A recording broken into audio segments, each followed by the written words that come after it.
Welcome to Category Visionaries, the show dedicated to exploring exciting visions for the future from the founders who are on the front lines building it. In each episode, we'll speak with a visionary founder who's building a new category or reimagining an existing one. We'll learn about the problem they solve, how their technology works, and unpack their vision for the future. I'm your host, Brett Stapper, CEO of Frontlines Media. Now let's dive right into today's episode.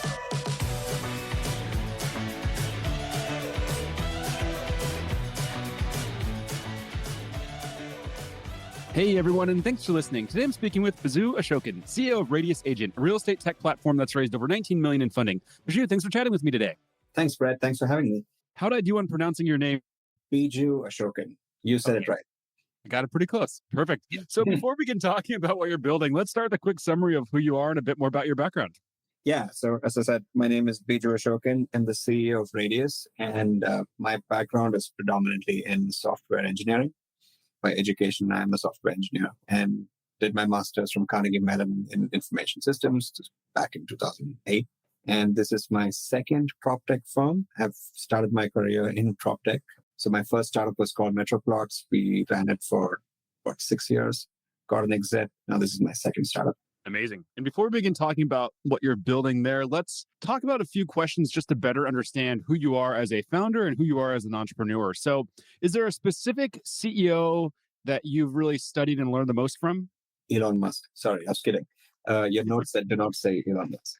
I don't really have one person. Like for me, if someone starts a company, they're already in the top 1%. And if they're remotely successful, they have all my respect. I like tech-focused CEOs, the people who make really good products, always inspire me. Aaron Levy is one of them. And then there's Spencer Raskoff in the prop tech industry, Pete Flint. There's a bunch of them, but I mainly get inspired by products more than people. Makes sense. And what about books? Is there a specific book that's had a major impact on you? Yeah, I like reading books written by sports coaches. So one of my favorite is Alex Ferguson, who's the coach of Manchester United. There's a book called Leading, which I constantly go back to reading, which constantly inspires me and motivates me. Nice. Yeah, I just started reading a book. I think it's called The Confidence Code. Have you heard of that? No, I'm writing it down.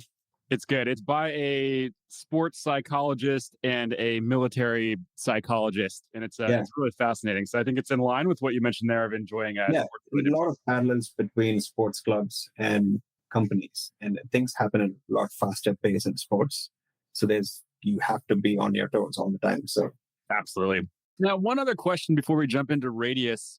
Can you just walk us through what the state of prop tech looks like today? I mean, it is a down market this year, end of this year, and possibly next year, the beginning too. There's not going to be a lot of transactions. But having said that, this is a great opportunity for a lot of tech firms to make meaningful tech for real estate. I do think the last 2-3 years and maybe the next 2-3 years more so is going to be heavy on prop tech. Things that can really optimize all the workflows that real estate agents can do and consumers can do. Mortgage lenders can do. There's a lot of interesting things happening. So when we come out of this possible recession, I think there's going to be a lot of interesting things happening. And this is probably a dumb question, but how do you define the difference between real estate tech and prop tech? For me, it's the same thing, but there's a lot of elements to it. Mm-hmm. So if you want to buy a property, there's like a lot of players helping you buy that property. It's the lender, it's the real estate agent, it's the brokerage. There's also consumer-facing tech. So there's a lot of different departments within it, I think. And for me, all of it is prop tech, but there's a good amount of fintech within prop tech as well. Got it. Okay. Makes a lot of sense. Now let's talk about Radius. So at a high level, what problem are you solving? We are trying to make things really simple for real estate agents and teams to do their day-to-day business. We are a suite of tools and services that agents can use to make that one extra sale, to make their life simpler. And so that they just have to focus on that one thing that they do really well, which is client communication, and everything else. We are kind of the back office operation system for them. And then how does that compare to, I guess, technology first companies like Compass? At least that's what I've read about is, that's what they're trying to claim is they are, tech first. They have software that supports their agents. How does what you do compare to them? Yeah. So when we started off as a social network for real estate agents. So I've always had this one vision of having agents, a lot of agents on my platform, and giving them the option to pick and choose whichever tools and services that they need. So our first phase of our product was we built a social network, and that social network grew to about 85,000 agents. Wow. And we kept building tools on top of it that they can choose from. So we're kind of like an operating system right from the get-go. We have agents from Compass, we have agents from Keller Williams, we have agents from any brokerage that you name using our free platform. And then as an upgrade, they can choose to hang their license with us and join our brokerage. And in terms of tech, we are obviously far more advanced in terms of tech that we build for agents. We attack every single department of their workflow.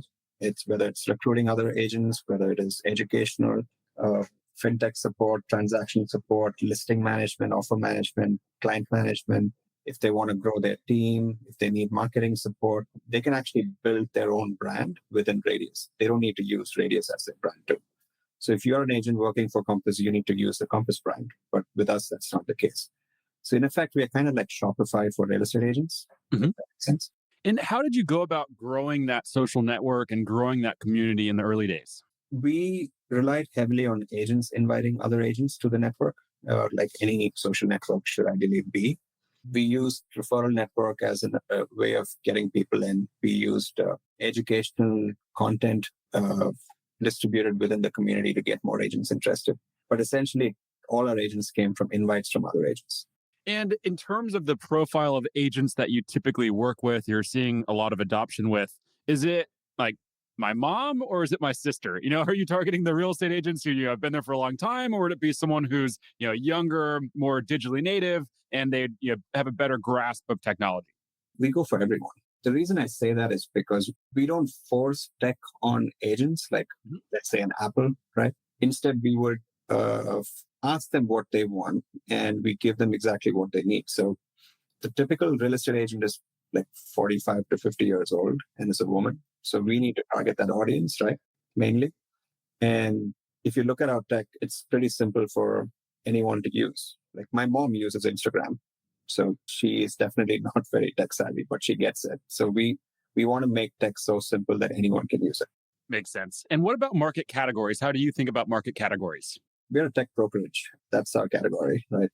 And the way we kind of enter this market is we have three values: tech first, high margins, low customer acquisition cost. And with our social network, we have very low acquisition costs because we haven't spent a dollar on marketing. It's just the agents in our community raise their hand and say they're interested in using some tools. And in terms of tech first and high margins, we kind of make sure any problem that is thrown at us, we have a tech solution so that it's scalable. Like we don't want to make a solution for just 5 people. We want to make it for 50,000 people. So I would say as a category, we are a tech brokerage. And what's the tech brokerage landscape look like today? Who are the major players in it, and what does that ecosystem look like? There's a lot of traditional brokerages, and even the tech brokerages today, they call themselves tech, like you said earlier. They don't build a lot of tech. They're still brick and mortar, office-based, traditional, conventional real estate companies with a little bit of tech, possibly a CRM or a website.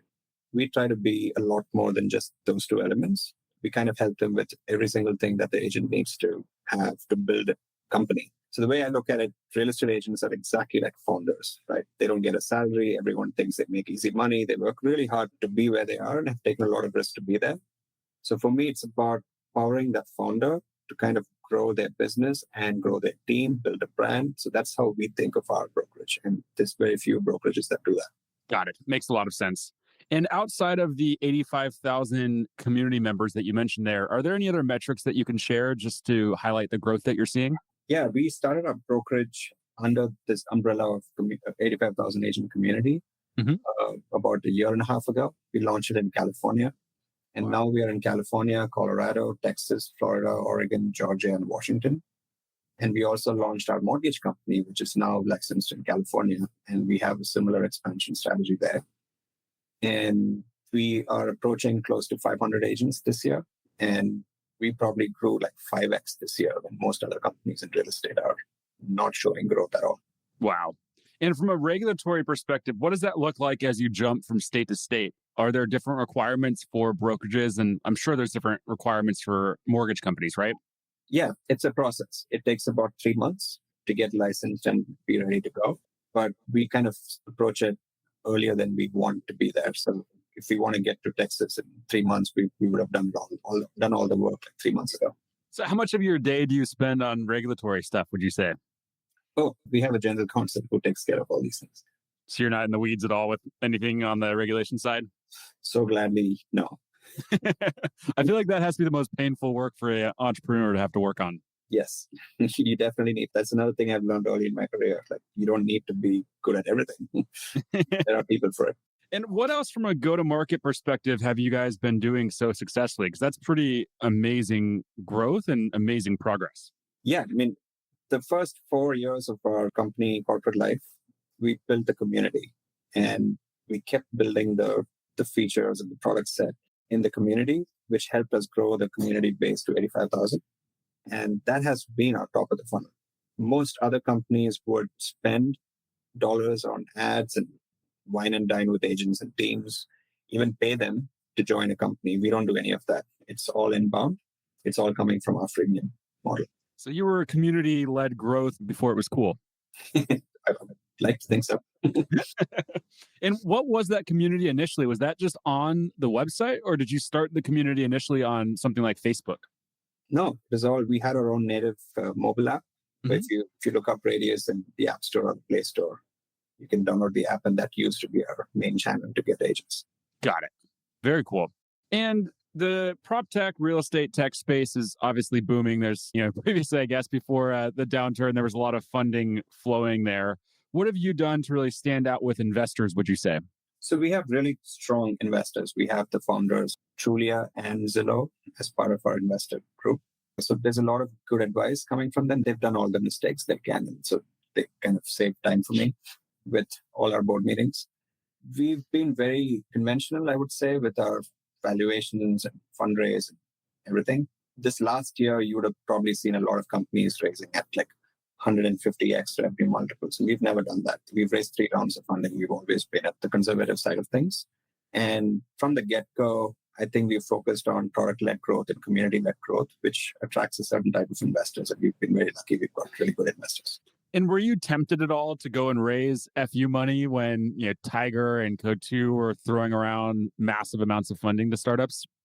I'd be lying if I said, no, I don't want that. But it was never my approach from the beginning. Like, I think right from the beginning, it was, let's finish phase 1. Let's go to phase 2. Let's just raise money for that. Because in my previous company, I've learned that you don't raise money too quickly, because then there are other issues. When you raise a lot of money at a really high valuation, that doesn't make sense. Then you need to be worried about a down round if you don't meet your targets and all that. So it has to be realistic. So we've been fortunately in that space where we've set ourselves realistic goals and we've achieved goals all the way. Nice. That's amazing and very smart. Something you touched on there in terms of product-led growth and community-led growth, I'd love to zoom in on that because, as I'd mentioned, those are like the buzzwords today that every company is trying to pursue. But I think a lot of companies and a lot of founders don't realize how hard it is because from what I understand, it really starts at the cultural level and you have to really instill it into the organization. It's not like a one-off marketing strategy. So can you talk us through how you were able to instill those beliefs and that go-to-market approach into your team? Yeah, I mean, considering my background being completely tech, I think from the beginning, I was trying to solve problems like even customer acquisition is a problem that every company has, right? So we wanted to use tech to solve that problem. So from the beginning, very clear for me that I have to figure out a way which has a very simple freemium model that can give some value to agents and then use that to kind of get them interested in more products. So that was always our strategy. Got it. And what excites you most about the work you get to do every day, would you say? Everything about running a company. So I would say all the marketing calls, all the product calls, everything is a product call, basically.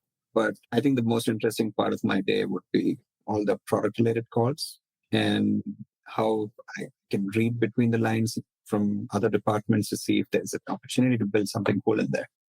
Even when we talk to agents. So I don't know if you've used our community, but there's a audio and video conferencing application within our mobile app and web app. And there's always conversations that agents are having on this platform. And I love to get in those calls and see what they're saying because they're basically giving me my next steps to build whatever I need to build next. So I love listening to them talk in these platforms too. Nice. That's amazing. And last question here for you. If we zoom out into the future, what's the 3-year vision for the company?